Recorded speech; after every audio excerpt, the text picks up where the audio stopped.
Can I invite to the stage the chair of the Gold Quill Judging, Heidi Murphy. And along with our principal sponsor, the University of Melbourne's Interim Provost, Professor Jane Gunn, AO, to present the award. Please welcome them to the stage. Well, good evening to you all. I know Michael Batchelard said, well done to Brett, but could I hear it again, please, for stand-up comedian and adjunct professor, Brett McLeod, who's done an extraordinary job of keeping us all on track this evening. I hope you have enjoyed yourself, whether you've been one of the few who's been able to come up on stage and get an award, or whether you've just been managing to have some really decent conversations around the tables, do what is this night is known best for, some quality networking during the breaks. What I love most about this night every year is actually the lead up to it. Because of my involvement with the Melbourne Press Club, I am in the position of knowing when we've had a record number of entries come through, like we did this year, and it tells me things are in an all right state with our business.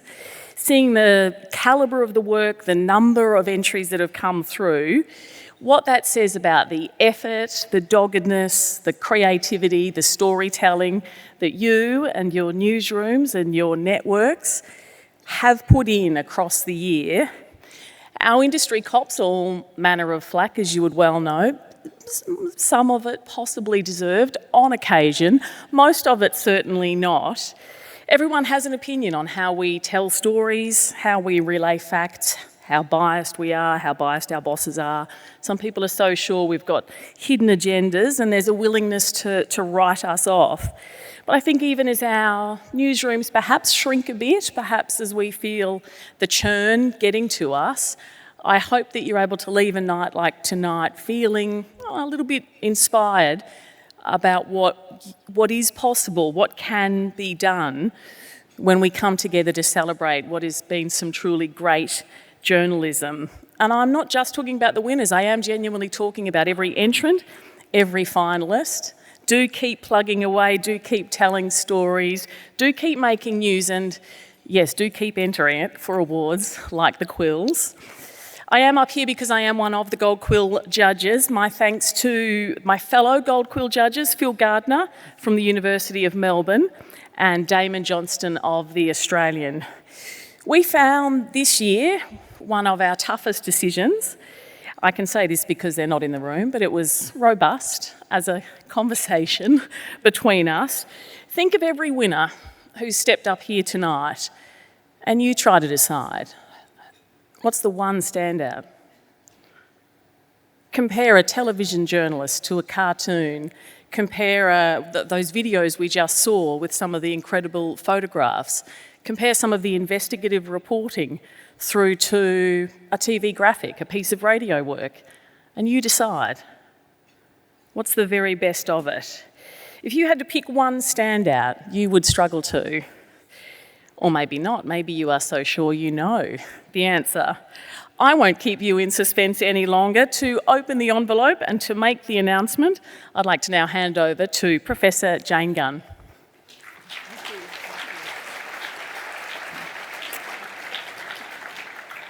Good evening, everyone. It's my profound honour to stand here tonight on behalf of the University of Melbourne. Tonight, we aren't just celebrating a single story or a single deadline met. We're celebrating the pinnacle of Victorian journalism. The Gold Quill represents the very best of the industry. Work that demands attention, challenges assumptions, and serves the public interest with unwavering integrity. We believe that pursuit of truth is a shared mission. That is why we are so proud to have renewed our principal partnership with the Melbourne Press Club. This partnership is a celebration of the media's vital role in a healthy democracy. And by standing together, we strengthen our collective commitment to freedom of expression. This is not just a university value, it forms the bedrock of a free society. Through our Centre for Advancing Journalism, We're dedicated to educating our students, some of them here tonight, with the rigour and ethics demonstrated by every finalist in this room tonight, and what an amazing group that's been. The nominees of the 31st Golden Quill have demonstrated exactly what it means to be an agent of change. To every nominee in the room tonight, your work is a masterclass in impactful reporting. It reminds us why journalism remains a fundamental pillar of our society, and never more so than in this complex world that we navigate today. And without further ado, the Gold Quill, and the winner is...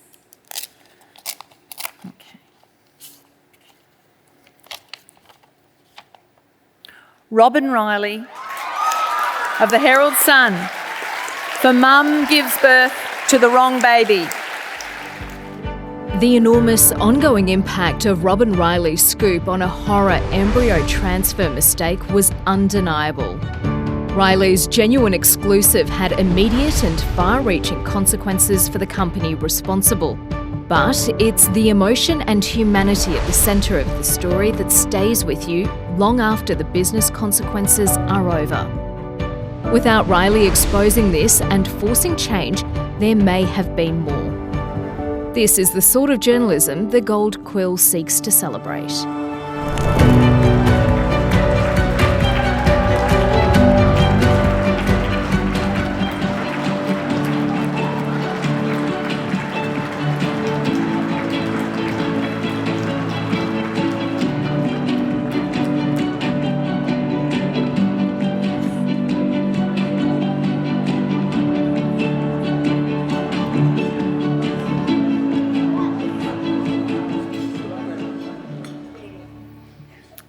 Thank you all so much. Can I just begin by saying how much I really appreciate being recognised this late in my career with this award.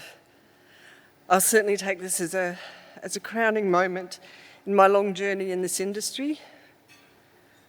Heather, you'll appreciate this, but my journey had its origins when female reporters at my first newspaper had a strict dress code.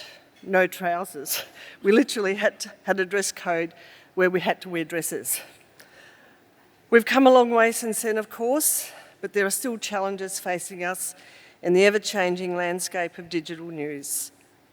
Along the way, we've seen the gradual disappearance of the sage-old news hounds who used to haunt every news desk and subs table.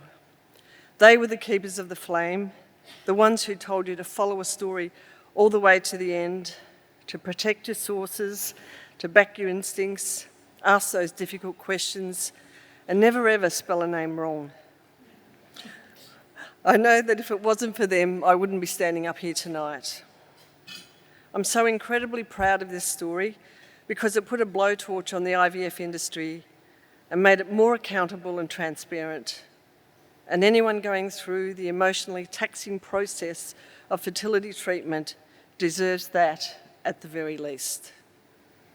Their fervent desire to have a baby makes them so heartbreakingly vulnerable, so this was obviously an important story and one governments could ultimately not ignore. Stories like this, of course, rely on a trusted source, and I can't thank my source enough, even though I can't name that person.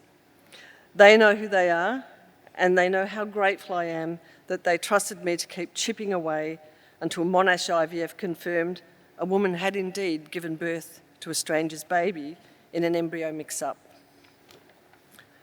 I must also thank the Herald Sun team because these stories are a team effort in the end. So my thanks to Sam Weir, Chris Tinkler, and the unsung heroes of the COS desk. Yeah, well done. I'd also like to thank Peter Blunden for always being a champion of a good yarn, and to the generosity of Sarah Booth and Miles Prowse. Thank you also to the Melbourne Press Club for continuing to help us celebrate good journalism, and to all the finalists here tonight who gave us stories that truly mattered. Thank you.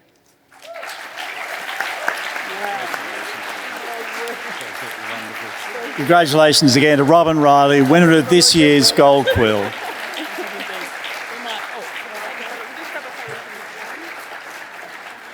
And just while they're posing for photos, thanks to Professor Jane Gunn, AO, and Heidi, and congratulations to Robyn. It's an outstanding piece of journalism.